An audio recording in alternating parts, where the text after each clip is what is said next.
कपड़े धोने वाली बहू। शादी के पहले से ही विभा को कपड़े धोने का बड़ा शौक था। कभी नल के नीचे तो कभी तालाब के पास। अरे मेरी नीली वाली लुंगी नहीं दिख रही है। विभा की अम्मा कहाँ रखी है लुंगी? अरे वो तो विभा ने परसों ही धोकर रखी थी आपकी अलमारी में। देखो वहीं होगी। वो ना मैंने आज धो दी, मुझे लगा कि गंदी हो गई होगी। अरे कैसे गंदी हो गई थी? उसे तो मैंने पहना भी नहीं। हे भगवान, इस लड़की के कपड़े धोने की आदत से परेशान हो गया हूँ मैं। जितना तो घर में राशन नहीं आता उससे कहीं ज्यादा डिटर्जेंट पाउडर का खर्चा है। इसकी शादी करवा दो, शादी। जाए अपने घर में ही करे काम, फिर चाहे घर के कपड़े धोने हो या पूरे गांव के। हाँ ठीक बोल रही हो, देखता हूँ मैं कोई लड़का। वो दिन भी आ जाता है जब विभा को देखने लड़के वाले आ जाते हैं। लड़की मुझे अच्छी लगी। होने वाली सास कहती है, बेटी अगर कुछ पूछना है तो पूछ लो।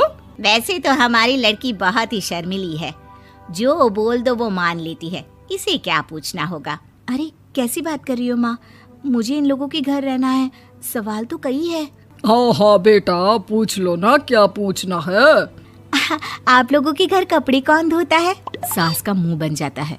देखो अगर तुम ये कहना चाहती हो कि तुम्हें कपड़े धोने नहीं आते तो सुन लो, कपड़े मैं ही धोती हूँ, लेकिन तुम्हारे आ जाने के बाद मैं रुमाल तक नहीं धोऊंगी। अरे चुप रहना भाग्यवान, बहू बेचारी घर आई नहीं, उसे डराना शुरू कर दिया। वो क्या है ना बिटिया, अभी तक तो ये कल्लू की माँ ही धोती थी, लेकिन अब तुम्हारे पापा तो दहेज में वॉशिंग मशीन देंगे ही। तभी विभा की माँ बोल पड़ती है, सवाल भी पूछा तो क्या। वैसे भाई साहब, मशीन की तो फिर भी कपड़े धोने की कैपेसिटी होती है। मतलब जो बिटिया दे रहे हैं ना विभा, इसे कपड़े धोने का बहुत शौक है। ये आप लोगों के क्या, आस पड़ोस गांव मोहल्ले सबके कपड़े धो दे और उफ तक ना करे। बाहर देखा नहीं आपने कितने कपड़े सूख रहे हैं? सब हमारी बिटिया ने ही तो धोए हैं। बस भी करो ना माँ, शर्म आ रही इतनी तारीफ सुनकर।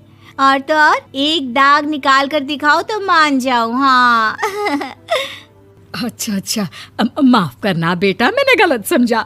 हमें तो रिश्ता बहुत पसंद है। और ऐसे जुड़ जाता है रिश्ता कपड़े धोने का शौक रखने वाली विभा का। उसकी शादी हो जाती है कोयला फैक्ट्री में काम करने वाले कल्लू के साथ। शादी के बाद अचानक विभा चिल्लाती हुई सास के पास आती है। सासू माँ, अरे सासू माँ कहाँ है आप?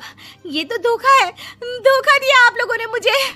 इसे ससुर के चक्कर के बारे में पता चल गया। अरे तो उसमें तुझे क्यों धोखा मिला है? अरे नल में पानी नहीं आता, कपड़े कैसे कब धुलेंगे? अच्छा तू पानी नहीं आ रहा उसकी बात कर रही है। तो आपने क्या सोचा? कुछ नहीं। अच्छा तेरी माँ ने कहा था कि कपड़े धोने का शौक है तुझे, याद आया मुझे। शौक बोलकर कपड़े धोने वाले मेरे जुनून को कम ना आके सासू माँ, कपड़ा धोना मेरा गुरूर है। तभी पति भी वहाँ आ जाता है। अभी मैंने इसे सनी देओल की फिल्म दिखाई है, उसी के डायलॉग मार रही है माँ। अच्छा सुन, साफ बता रही हूँ, पानी सुबह 4 से 6 और शाम को 10 से 12 आता है, समझी? विभा टाइमिंग सुनकर हैरान हो जाती है। ये क्या भूतों का मोहल्ला है? सुबह 4 बजे उठकर कौन कपड़े धोता है? 4 बजे टंकी में पानी जाता है, फिर सारा दिन धोना ना, किसने मना किया? अरे कैसी बात कर रही हैं? 200 लीटर की टंकी में कितने कपड़े धो लूंगी मैं? सुबह ही उठ जाऊंगी मैं। अब क्या था, विभा सुबह 4 से लेकर रात के 12 बजे तक कपड़े ही धोती रहती। एक रोज सास पड़ोस से निकलकर कहीं जा रही होती है कि साथ वाली कहती है, हाँ कल्लू की माँ, जरा ये बताओ कि 2 साड़ी है, 2 ब्लाउज और एक पेटीकोट और एक नाड़े वाला लंबा कच्छा। हाँ तो? अरे तो क्या, कितना लोगी धुलाई ये बताओ। धोबन दिख रहे हैं हम क्या? हमारे पति सरकारी नौकरी से अभी रिटायर हुए हैं और बेटा सुपरवाइजर है कोयला फैक्ट्री में। धोबन समझ रखा है हमें। हाय रे कल्लू की अम्मा, माफ कर दो, वो तो मोहल्ले में यही सब बता रहे थे कि तुमने बहू को कपड़ा धुलवाने के काम में लगा दिया है। सास को पड़ोसन की बात सुनकर गुस्सा आ जाता है। वो घर पहुंचती है जहां घर के बाहर ही इतने सारे कपड़े सूख रहे होते हैं जितने कि किसी धोबन के घर पर। अरे ओ कल्लू की दुल्हन, बाहर निकल।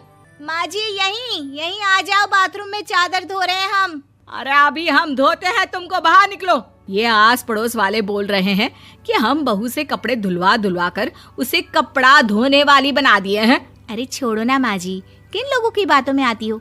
आस पास के लोगों का तो काम ही होता है कि वो किसी तरह सास बहू को लड़ा दे।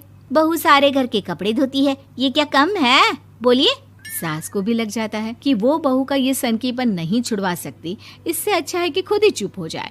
एक रोज सास और बहू मंदिर जाते हैं, जहाँ सास की साड़ी वहाँ खड़ी भीख मांगने वाली से मिलती है। माँ जी क्या बात है, आपकी साड़ी उस भिखारन से कितनी मिल रही है ना? हाँ हाँ देखो तो, दोनों की साड़ी मिल रही है। क्या बात है कल्लू की अम्मा, तुम खुद को तो अफसर की बीवी बताती हो और ऐसी सिंपल सी प्लेन साड़ी पहनकर घूमती हो। सिंपल और प्लेन नहीं है ये साड़ी। तो क्या सोने के धागे से फूल बने हैं?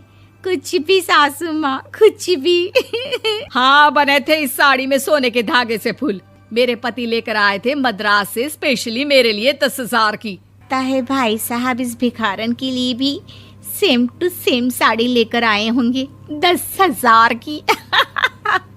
सास उस वक्त तो कुछ नहीं कहती, लेकिन बहू के साथ घर आती है और अलमारी से एल्बम निकाल कर लाती है। ये साड़ी देख रही है, ये वही साड़ी है जिसे मैंने अभी पहना था।